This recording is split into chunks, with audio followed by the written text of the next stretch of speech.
السلام علیکم قدرمنو کتونکو په قصخاني بازار کې یو افسوسناک واقعه راغلی ده. دغه سی ټي وي فوټیج کې تاسو ته ښکاري دغه دوه کسان چې کوم په باس باندې دي د رشکې والا او د سورلۍ سره باس شوی دی په دې خبره باندې چې را دغه کوم سورلۍ چې دی ناسته ده په یو نیم سل روپو باندې مطلب دی سره خبره کړې د رشکې والا سره چې کله هغلته قصخاني بازار ته رسېدلي دي نو دغه سړي ول 100 روپۍ ورکړي دي او 50 روپۍ مطلب کم یې ورکړي دي. نو دغه د رکشې ډرایور ورته وایي چې را ماله ته یو نیم سل روپۍ راکړه ما سره په یو نیم سل روپو باندې خبره کړې ده او ستا ما سره ټارګټ دغه ځای او یو نیم سل روپۍ ما راکړه.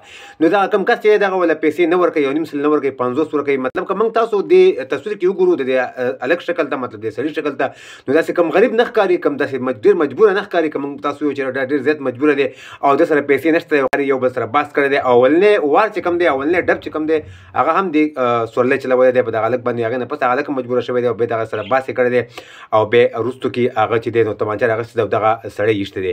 دا د یو کس ایښتل نه دي بلکې دا یو ټول خاندان ایښتل دي. یو ډز کول خو په ذهني طور باندې اسان ښکاري خو وروسته سمبالول د دې بیا ډېر زیات سخت دي او ډېر زیات مشکل دغه کس ته پیدا کېږي چې څوک یاره ډز وکړي او څوک ولي.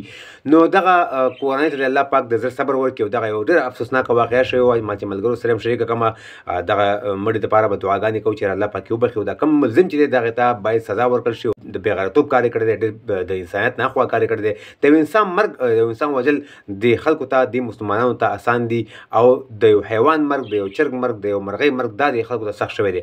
نو الله پاک دې په تاسو باندې رحم وکړي. ډېر افسوسناکه واقعه شوې ده ډېر زیاته پرې خفه شوي چې په 50 روپو باندې دغه سړی مړ کړی شوی دی. د یو انسان قیمت چې کوم دی د یو مسلمان قیمت چې کوم دی هغه 50 روپو دی راغی چې په 50 روپو به یو سړی راپاسېږي او بل به مړ کوي دغې ته زموږ دغه مسلماني راورسېدله. نو الله پاک دې موږ تاسو باندې خپل رحم وکړي او دغه ویډیو ثواب باندې مخکې شیر کړي چې دغه ملزم خو ګرفتار شوی دی خو چې پوره سزا دغه ملزم ته ورکړل شي او چې دغه کس مړ شوی دی الله پاک دې زړه صبر ورکړي او دغه ته الله پاک ټول ګناهونه معاف کړي. دعاګانې به ورته کوو.